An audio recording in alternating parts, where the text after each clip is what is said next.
जय हिंद मेरे प्यारे साथियों। तो आज के इस लेक्चर में हम लोग पढ़ेंगे गोली दर्पण से संबंधित कुछ मोस्ट इम्पॉर्टेंट थ्योरी। ठीक है, गोली दर्पण से संबंधित हमें आज परिभाषा पढ़ना है। तो ध्रुव क्या होता है, वक्रता केंद्र क्या होता है, वक्रता त्रिज्या क्या होती है, मुख्य फोकस क्या होता है, फोकस दूरी क्या होती है, दर्पण का द्वारक क्या होता है, मुख्य अक्ष क्या होता है, समयुग्मी फोकस क्या होता है। तो इसके बारे में आज हम लोग पढ़ेंगे। गोली दर्पण से संबंधित कुछ परिभाषाएं। यदि आपको नहीं पता है P से क्या होता है, C से क्या होता है, F से क्या होता है, या जो लिखे हैं माइनस लिखे हैं तो माइनस का भी प्रयोग बाद में बता देंगे, लेकिन फिलहाल अभी आप लोग प्लस में ही लेके चलो। एफ क्या होता है, स्मॉल एफ, और कैपिटल आर क्या होता है, तो इसी के बारे में आज हम लोग पढ़ेंगे। मेरे प्यारे साथियों, यदि आपको पीडीएफ चाहिए तो इस नंबर पर मैसेज कर दीजिएगा 98 38 60 55 92। ठीक है, इस नंबर पर मैसेज कर दीजिएगा, हम आपको पीडीएफ जो पढ़ाए रहेंगे उसको दे देंगे। ठीक है, तो चलिए ज़्यादा समय न लेते हुए हम आज जान लेते हैं गोली दर्पण से संबंधित कुछ इम्पॉर्टेंट फार्मूला के कुछ इम्पॉर्टेंट परिभाषा क्या होता है इसके बारे में। फार्मूला तो बाद में पढ़ेंगे। तो सबसे पहले ध्रुव क्या होता है। ठीक है, ध्रुव क्या होता है, तो गोली दर्पण के मध्य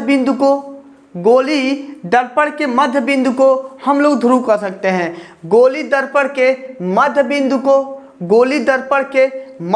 को ध्रुव कहते हैं। इसे P से प्रदर्शित करते हैं। मेरे प्यारे साथियों, एक बार और ध्यान से सुनिएगा।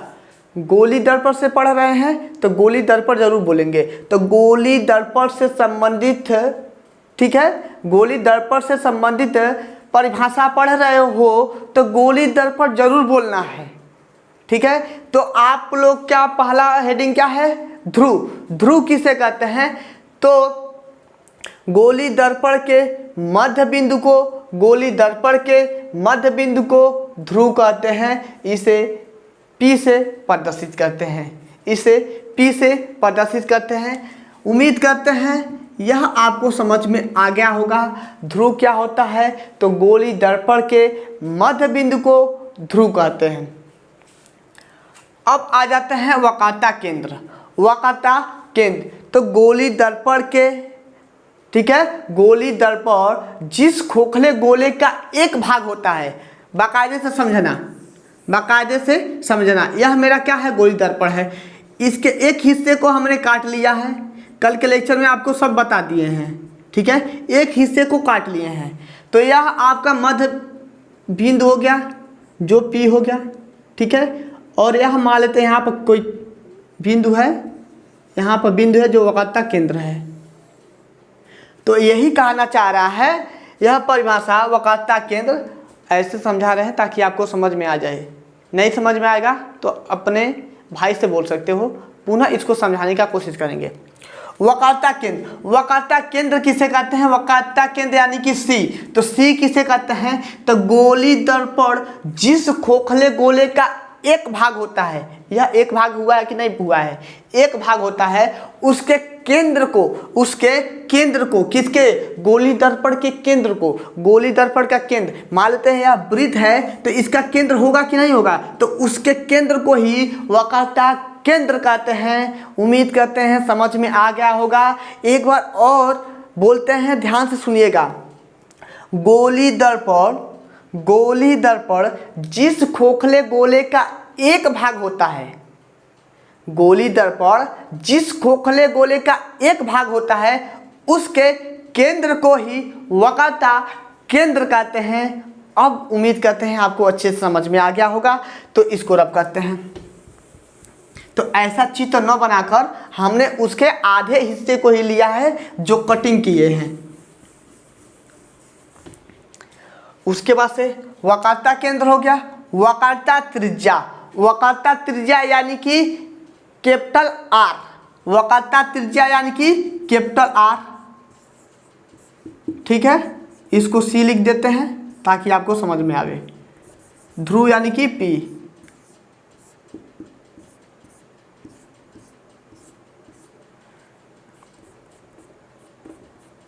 चलिए। वक्रता त्रिज्या, वक्रता त्रिज्या किसे कहते हैं तो क्या बोलेंगे, गोली दर्पण जरूर बोलेंगे। तो गोली दर्पण, ठीक है, गोली दर्पण के वक्रता केंद्र तथा ध्रुव के बीच के दूरी को, यानी कि यहाँ से लेकर यहाँ तक के बीच के दूरी को, कैपिटल R कहते हैं, वक्रता त्रिज्या कहते हैं, वक्रता त्रिज्या कहते हैं। यहाँ से लेकर यहाँ तक के बीच की दूरी को वक्रता त्रिज्या कहते हैं। तो गोली दर्पण के वक्रता केंद्र तथा ध्रुव के बीच के दूरी को, वक्रता केंद्र तथा ध्रुव के बीच के दूरी को हम लोग क्या कहते हैं, वक्रता त्रिज्या कहते हैं। क्या कहते हैं, वक्रता त्रिज्या यानी कि कैपिटल R कहते हैं, ठीक है। अब आ जाते हैं मुख्य फोकस। मुख्य फोकस यानी कि कैपिटल F। मुख्य फोकस कैपिटल F किसे कहते हैं तो मुख्य अक्ष के समांतर, गोली दर्पण के मुख्य अक्ष के समांतर आने वाली प्रकाश की किरणें, गोली दर्पण बोलना मत भूलना, ठीक है। गोली दर्पण हर एक में लगेगा, हर एक परिभाषा में गोली दर्पण जरूर बोलेंगे, क्योंकि गोली दर्पण का हम लोग परिभाषा पढ़ रहे हैं। तो गोली दर्पण के यहाँ से गोली दर्पण के मुख्य अक्ष के यह आपका कौन सा अक्ष है तो मुख्य अक्ष है। गोली दर्पण के मुख्य अक्ष के समांतर आने वाली प्रकाश की किरणें गोली दर्पण से परावर्तन के बाद मुख्य अक्ष के जिस बिंदु पर काटता है उसे हम लोग क्या कहते हैं, मुख्य फोकस कहते हैं। एक बार और बोल रहे हैं, ध्यान से सुनिएगा। गोली दर्पण के मुख्य अक्ष के, ठीक है, गोली दर्पण के मुख्य अक्ष के समांतर जाने वाली प्रकाश की किरणें गोली दर्पण से परावर्तन के बाद मुख्य अक्ष के जिस बिंदु पर काटता है उसे हम लोग कहते हैं मुख्य फोकस कहते हैं। मुख्य आपका क्या है, फोकस दूरी।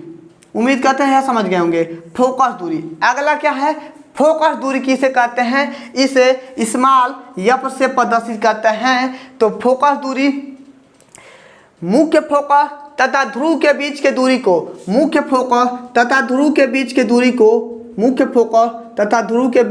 को यहाँ तक हो जाएगा। मुख्य फोकस तथा ध्रुव के बीच के दूरी को हम लोग क्या कहते हैं, फोकस दूरी कहते हैं। मुख्य फोकस यह हुआ मुख्य फोकस, और ध्रुव के बीच के दूरी को हम लोग क्या कहते हैं, फोकस दूरी कहते हैं। अब आ जाते हैं द्वारक। दर्पण का द्वारक किसे कहते हैं तो गोली दर्पण के दोनों सिरों को मिलाने वाली रेखा को, गोली दर्पण के दोनों सिरों को मिलाने वाली रेखा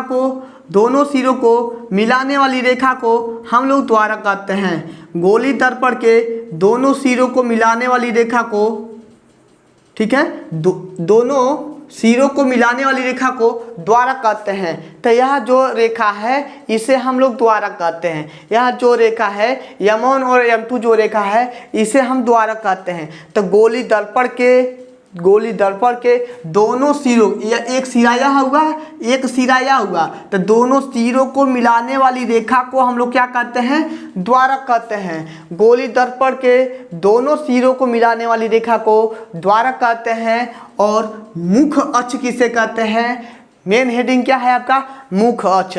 तो मुख्य अक्ष किसे कहते हैं तो वक्रता केंद्र और ध्रुव से होती जो रेखा जाती है, वक्रता केंद्र और ध्रुव से होती जो रेखा जाती है, उसे हम लोग क्या कहते हैं, मुख्य अक्ष कहते हैं। एक बार और, वक्रता केंद्र और ध्रुव से होते हुई जो रेखा जाती है उसे हम लोग कहते हैं मुख्य अक्ष कहते हैं। वक्रता केंद्र और ध्रुव से होती हुई जो रेखा जाती है उसे हम लोग कहते हैं मुख्य अक्ष। अब आ जाते हैं समयुग्मी फोकस। तो समयुग्मी फोकस किसे कहते हैं, तो उन दो बिंदुओं को, ठीक है, उन दो बिंदुओं को समयुग्मी फोकस कहते हैं। उन दो बिंदुओं को समयुग्मी फोकस कहते हैं जिस पर एक बिंदु पर रखा वस्तु, एक बिंदु पर रखे वस्तु का प्रतिबिंब, एक बिंदु पर रखे वस्तु का प्रतिबिंब दूसरे बिंदु पर बनता है, उससे हम लोग समयुग्मी फोकस कहते हैं। एक वस्तु पर रखा, एक बिंदु पर, क्या बोलेंगे, एक बिंदु पर रखा वस्तु, यहाँ पर ऑब्जेक्ट रखे हैं, एक बिंदु पर रखा वस्तु दूसरे बिंदु पर प्रतिबिंब बनता है। यहाँ पर वस्तु रखे हैं और इसी का परछाई यहाँ पर बनता है, उसे हम लोग क्या कहते हैं, समयुग्मी फोकस कहते हैं। आई होप कि आप लोग समझ गए होंगे। समयुग्मी फोकस किसे कहते हैं, तो उन दो बिंदुओं को ए और बी को, उन दो बिंदुओं को समयुग्मी फोकस कहते हैं जिस पर एक बिंदु पर रखा वस्तु दूसरे बिंदु पर उसका क्या बनता है, प्रतिबिंब बनता है, या दूसरे बिंदु पर रखा वस्तु, या इसको ऐसे भी बोल सकते हो, दूसरे बिंदु पर रखा वस्तु पहले बिंदु पर प्रतिबिंब बने, उसे ही समयुग्मी फोकस कहते हैं। आई होप कि आप लोग इसको भी समझ गए होंगे। तो आज हम लोग ने पढ़ा है गोली दर्पण से संबंधित परिभाषा, 8 परिभाषा हमने पढ़ा है और उम्मीद करते हैं आठों के आठों आपको याद हो गया होगा। आप लोग बोलिए तो एक बार रिवीजन कर लें, ठीक है। यदि पीडीएफ चाहिए तो इस नंबर पर मैसेज करना, व्हाट्सएप ग्रुप से जुड़ देंगे और पीडीएफ दे देंगे। और उसके बाद से स्क्रीन पर यह जितना भी पढ़ाए हैं स्क्रीन पर लगा देंगे, साइड में आपको दिख रहा होगा, वहाँ से भी स्क्रीनशॉट लेकर लिखना चाहते हो तो लिख सकते हो। बोलिए, समझा दें एक बार और। तो ध्रुव किसे कहते हैं, ठीक है, ध्रुव किसे कहते हैं, तो गोली दर्पण के मध्य बिंदु को ध्रुव कहते हैं। वक्रता केंद्र किसे कहते हैं, तो गोली दर्पण जिस खोखले गोले का एक भाग होता है उसके केंद्र को ही वक्रता केंद्र कहते हैं। गोली दर्पण के जिस खोखले गोले का एक भाग होता है उसके केंद्र को ही वक्रता केंद्र कहते हैं। वक्रता त्रिज्या किसे कहते हैं, तो गोली दर्पण के वक्रता केंद्र तथा ध्रुव के बीच के दूरी को वक्रता त्रिज्या कहते हैं। मुख्य फोकस किसे कहते हैं, तो गोली दर्पण के मुख्य अक्ष के समांतर जाने वाली प्रकाश की किरणें गोली दर्पण के मुख्य अक्ष के, यह मेरा क्या है, मुख्य अक्ष है, मुख्य अक्ष के समांतर है। मुख्य अक्ष के समांतर जाने वाली प्रकाश की किरणें गोली दर्पण से परावर्तन के बाद मुख्य अक्ष के जिस बिंदु पर काटता है उसे हम लोग मुख्य फोकस कहते हैं। फोकस दूरी किसे कहते हैं, तो मुख्य फोकस और ध्रुव के बीच के दूरी को फोकस दूरी कहते हैं। दर्पण का द्वारक किसे कहते हैं, तो दोनों सिरों को मिलाने वाली रेखा को, गोली दर्पण के दोनों सिरों को मिलाने वाली रेखा को द्वारक कहते हैं। इसे M1 और M2 से प्रदर्शित करते हैं। मुख्य अक्ष किसे कहते हैं, तो हम लोग क्या बोलेंगे, गोली दर्पण के वक्रता केंद्र और ध्रुव से जाती हुई जो रेखा होती है, वक्रता केंद्र और ध्रुव से होती हुई जो रेखा जाती है उसे हम लोग क्या कहते हैं, मुख्य अक्ष कहते हैं। समयुग्मी फोकस किसे कहते हैं, तो एक बिंदु पर बना प्रतिबिंब, एक बिंदु पर रखा वस्तु, ठीक है, एक बिंदु पर, यह दो बिंदु हैं, तो एक बिंदु पर आपका क्या है, ऑब्जेक्ट रखा है, कोई वस्तु रखा है, तो एक बिंदु पर रखा वस्तु दूसरे बिंदु पर, एक बिंदु पर क्या रखे हैं, वस्तु रखे हैं, एक बिंदु पर रखा वस्तु दूसरे बिंदु पर उसका प्रतिबिंब बने, उसे ही हम लोग युग्मी फोकस कहते हैं। या दूसरे बिंदु पर रखा वस्तु दूसरे बिंदु पर रखा वस्तु पहले बिंदु पर दूसरे बिंदु पर रखा वस्तु पहले बिंदु पर क्या बने, आपका प्रतिबिंब बने, परछाई बने, उससे ही हम लोग क्या कहते हैं, हेडिंग कहते हैं। आई होप कि आप लोग इसको अच्छे समझ लिए होंगे, रट भी लिए होंगे, आपको पूरा कंसेप्ट के साथ समझा दिया है। और कहीं भी दिक्कत होगा तो एक बार जरूर बोलिएगा। तो आज के लिए बस इतना ही।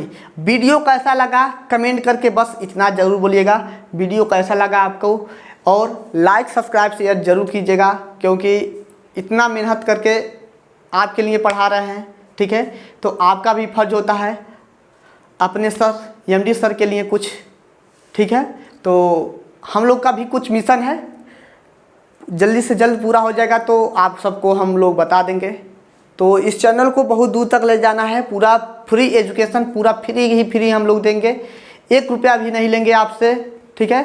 हमने भी सर से बात किया है, महमूद सर से, तो वह आपसे मतलब कभी भी पैसा नहीं लेंगे, हम लोग फ्री में पढ़ाएंगे। लाइव में, ऑनलाइन में हम लोग फ्री में ही पढ़ाएंगे, ऑफलाइन में तो मेहनत ज़्यादा लगता है, वहाँ पर पैसा हम लोग थोड़ा बहुत ले लेते हैं, ज़्यादा नहीं, बहुत कम, उतना बहुत कम है। तो लेकिन ऑनलाइन जो व्यवस्था है हम लोग पूरा फ्री ही रखेंगे। तो आप लोग अच्छे से पढ़िएगा, कहीं भी दिक्कत होगा तो हमसे या एमडी सर से पूछ सकते हैं, ठीक है। उम्मीद करते हैं आपके अपने सर एमडी सर के जैसे ही पढ़ा रहे होंगे, उनसे बेहतर कोशिश करते हैं पढ़ाने के लिए।